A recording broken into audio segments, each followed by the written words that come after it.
Good morning everyone. आज हम chapter number 1 the living world आगे कंटिन्यू करेंगे, जो कि आपका 11th बायोलॉजी का चैप्टर है। ठीक है, पहले मैंने पिछली वीडियो में लिविंग ऑर्गेनिज्म के कैरेक्टरिस्टिक्स के बारे में डिस्कस किए थे। आई एम श्योर कि आपने देख ही लिए होंगे। अब देखिए कि सिस्टमैटिक्स, मैं इस वीडियो में सिस्टमैटिक के बारे में डिस्कस करूंगी। देखिए सिस्टमैटिक क्या होती है। Systematic it is a branch of biology. Branch of biology का मतलब जैसे कि बायोलॉजी की ब्रांचेस होती हैं, जोलॉजी, बॉटनी, बायोटेक्नोलॉजी, माइक्रोबायोलॉजी, वैसे ही सिस्टमैटिक भी है एक ब्रांच ऑफ बायोलॉजी। ठीक है, जिसमें हम क्या करते हैं, जिसमें हम कैटेगराइज करते हैं चीज़ों को, जैसे कि प्लांट, एनिमल्स और अदर बाकी सारे ऑर्गेनिजम्स को कैटेगराइज करते हैं उनकी सिमिलैरिटी और डिससिमिलैरिटी के अकॉर्डिंग उनको एक ग्रुप में और टेक्सा में डालते हैं। ठीक है, और यहाँ पे लिखा भी है systematic it is a branch of biology that deals with categorising plants, animals and other organisms into categories, जैसा कि मैंने बताया, that can be named, remembered, compared and studied. हम क्यों करते हैं प्लांट्स और एनिमल्स या फिर बाकी ऑर्गेनिजम्स को, हम क्यों ग्रुप में जो है उनको कैटेगराइज करते हैं। ठीक है, क्यों डालते हैं, क्योंकि इनसे हमें क्या हेल्प मिलती है, हमें पता लगता है कि कौन सा प्लांट किस ग्रुप से आया है, उसकी नेमिंग करने में हेल्प करता है या फिर याद करने के लिए हेल्प करता है। ठीक है, और हम कंपेयर कर सकते हैं 2-3 ग्रुप को आपस में कि उनके फीचर्स क्या हैं और दूसरे जो फैमिली है उसके फीचर्स क्या हैं। ठीक है, जैसे कि मस्टर्ड फैमिली में जितने भी प्लांट्स हैं उनके डिफरेंट फीचर हैं, और क्यूकम्बर फैमिली के जितने भी मेंबर्स हैं उनके डिफरेंट फीचर्स हैं। या फिर पम्पकिन ले लीजिए, पम्पकिन का जो फ्रूट होता है वो लार्ज होता है। ठीक है, उसमें जो है डिफरेंट बाकी सारी स्पीसीज़ हैं। ठीक है, क्योंकि उनके जो मॉर्फोलॉजिकल करेक्टर हैं, कुछ करेक्टर सिमिलर हैं, इसलिए बाकी सारे प्लांट्स हमने उस ग्रुप में डाले हुए हैं। ठीक है, और क्या है, study of one organism of A group provide sufficient information about the remaining members of that group. अगर जैसे पंपकिन फैमिली है, ठीक है, हमने एक पंपकिन स्पीसीज ले ली, ठीक है, उसकी हमने स्टडी कर ली प्रॉपरली, उसके लीफ कैसे हैं, उसकी स्टेम कैसी है, या फिर उसका फ्रूट, फ्लावर कैसे, उसमें वेजिटेटिव ग्रोथ होती है या फिर रिप्रोडक्शन होती है, ये सारे करेक्टरिस्टिक हमने पूरी तरह से स्टडी करके उसको एक ग्रुप में डाल दिया पंपकिन फैमिली में। ठीक है, और जितने भी हमने मेंबर्स जो हैं बाकी सारी स्पीसीज जो हैं पंपकिन फैमिली में डाले हुए हैं, ठीक है, फिर हमें उनके भी करेक्टर पता लग जाएंगे। तो क्या हेल्प करता है सिस्टमैटिक, हम हेल्प करता है कि अगर हमने ग्रुप का एक मेंबर भी स्टडी कर लिया है तो हमने बाकी मेंबर्स को भी स्टडी कर लिया है। ठीक है, मतलब कि हेल्प करता है। ठीक है, इन्होंने सिम्पसन ने बोला, Simpson has defined systematics as the branch of biology that deals with the diversity of organisms at every level of classification। Simpson जो है एक साइंटिस्ट थे जिन्होंने बोला कि सिस्टमैटिक क्या है, एक ब्रांच ऑफ बायोलॉजी जो कि क्या डील करती है, डाइवर्सिटी ऑफ ऑर्गेनिजम्स के साथ। डाइवर्सिटी ऑफ ऑर्गेनिज्म मतलब कि अर्थ पे बहुत सारी डाइवर्सिटी मिलती है ऑर्गेनिजम्स की, जैसे प्लांट्स की बहुत सारी स्पीसीज है, रोज, जैस्मीन, बहुत सारी, एनिमल्स भी डिफरेंट मिलते हैं, माइक्रो ऑर्गेनिजम्स भी बहुत सारे मिलते हैं। ठीक है, ये सब क्या है, डाइवर्सिटी ऑफ ऑर्गेनिजम्स मिलते हैं। ठीक है, at every level of classification. Level of classification का मतलब कि क्लासिफिकेशन कैसे की जाती है एक स्पीसीज की या फिर एक ऑर्गेनिज्म की। क्लासिफिकेशन ऐसे की जाती है, पहले उसका किंगडम, फिर उसका फाइलम, फिर उसकी क्लास, फिर ऑर्डर, फिर फैमिली एंड देन जीनस और स्पीसीज।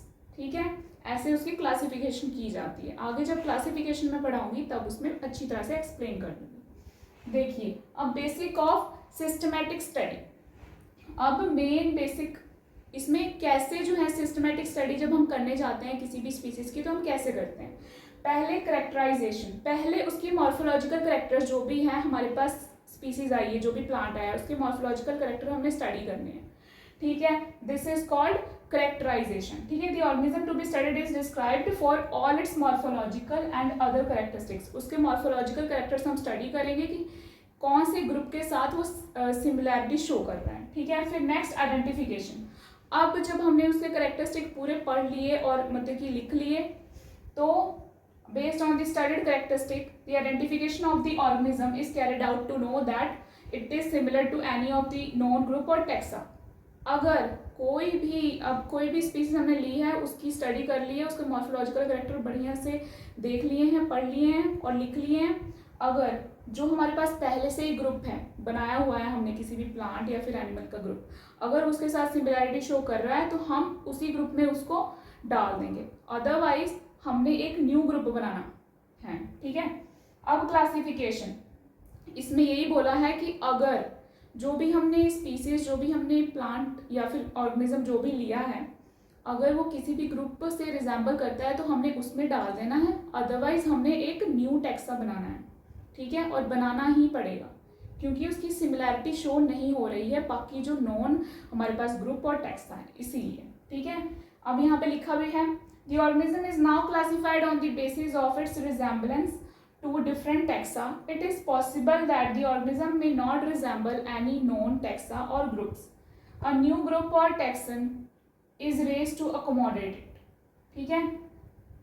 अब न्यू ग्रुप बनाना पड़ेगा अगर सिमिलैरिटी शो नहीं करेगा नॉन ग्रुप और टेक्सा के साथ हमारे पास जो भी स्पीसीज है। ठीक है। अब फोर्थ पॉइंट, नॉमेनक्लेचर। अब हमारे पास स्पीसीज आ गई है, ऑर्गेनिज्म आ गया है। ठीक है। अब उसका नेम तो देना ही पड़ेगा। After placing the organism in A various taxa, चाहे वो नोन हो या फिर अननोन। ठीक है। हमने एक ग्रुप में डाल दिया है उस स्पीसीज को, and then its correct name is determined if the organism is new to systematic, it is given a new name based on rules and convention of nomenclature. Nomenclature में हम उसको नेमिंग देते हैं, साइंटिफिक नेम देते हैं। ठीक है। पर कैसे देते हैं, पहले हमने जीनस लिखना है उसका, देन उसकी स्पीसीज लिखनी है। ठीक है। ऐसे ही जो है नॉमेनक्लेचर में नेम दिया जाता है किसी भी प्लांट और एनिमल का, पहले उसका जीनस देन फिर उसकी स्पीसीज, और जीनस में फर्स्ट लेटर हमेशा कैपिटल और स्पीसीज में फर्स्ट लेटर हमेशा स्मॉल। ठीक है। अब देखिए सिस्टमेटिक के बाद अब जो क्लासिकल टैक्सोनॉमी और मॉडर्न टैक्सोनॉमी उसके बीच का कंपैरिजन मैं करूँगी। First classical taxonomy. Classical taxonomy ये वर्ड जो है प्लाटो से ओरिजिनेट हुआ है, और कौन कौन से साइंटिस्ट ने इसका जो है नेम जो है दिया है, क्लासिकल टैक्सोनॉमी को दिया है। ठीक है। एरिस्टोटल फादर ऑफ ज़ूलॉजी जिनको हम बोलते हैं, Theophrastus father of botany, up to Linnaeus. ठीक है। जिनको हम कहते हैं फादर ऑफ टैक्सोनॉमी।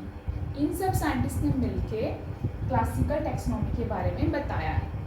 और सेकेंड पॉइंट इसका है, species are classified on the basis of morphological characters. जो भी हम स्पीसीज या फिर कोई भी ऑर्गेनिज्म को लाते हैं क्लासिकल टैक्सोनॉमी में, ग्रुप में डालते हैं, टेक्सा में डालते हैं, उनको हम कैसे पहले आइडेंटिफाई करते हैं, पहले हम कैसे उसको क्लासीफाई करते हैं, उसके मॉर्फोलॉजिकल कैरेक्टर्स के बेसिस पे। ठीक है। ओनली मॉर्फोलॉजिकल कैरेक्टर्स इसमें हम लेते हैं वाइल स्टडीइंग स्पीसीज और स्पेसिमेन। ठीक है। अब नेक्स्ट पॉइंट है, अ फ्यू इंडिविजुअल्स और their preserved specimens are used for study, it is called typological concept. इसमें जितने भी प्रिजर्व्ड स्पेसिमेन है, ठीक है, हमारे पास उनकी स्टडी की जाती है, और इसीलिए हम इसको क्या कहते हैं, टाइपोलॉजिकल कॉन्सेप्ट। इसमें जो स्पीसीज है मूव नहीं कर सकती, स्टैटिक है और इम्यूटेबल है, जो कि मूव नहीं करती, जैसे कि प्रिजर्व्ड स्पेसिमेंस है। Next point, species is centre of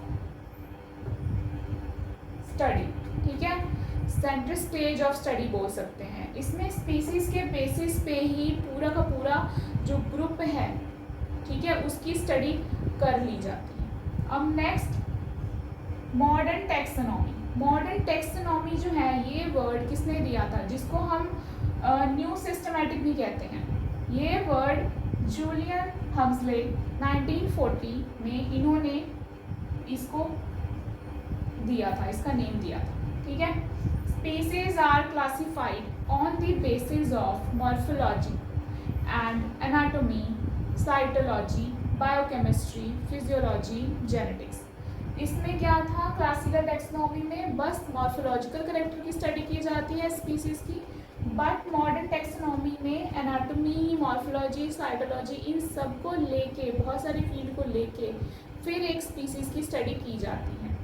next point, it is with biological species. जो कि मूव कर सकते हैं, स्पीसीज जो कि लिविंग हैं, उनकी स्टडीज में की जाती है modern taxonomy. Next point, it has population और बायोसिस्टमेटिक कॉन्सेप्ट। इसमें बायोसिस्टमेटिक कॉन्सेप्ट है, मतलब जितने भी लिविंग ऑर्गेनिज्म हैं उनकी स्टडीज में की जा रही है, इसलिए क्या है, biosystematic concept. Next point, species are believe to be dynamic. Dynamic का मतलब होता है मूवेबल, ठीक है, जो कि मूव कर सकते हैं,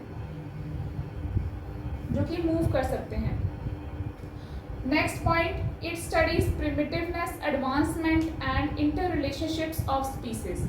अगर स्पीसीज लिविंग हैं उनके बीच में क्या रिलेशन है, ठीक है, एक स्पीसीज दूसरे स्पीसीज के साथ कैसे रिलेट है, क्या रिजेंबल कर रही है उसके साथ, क्या डिसिमिलैरिटी शो कर रही है, ठीक है, उन सब की स्टडी में मॉडर्न टेक्सोनॉमी हेल्प करता है।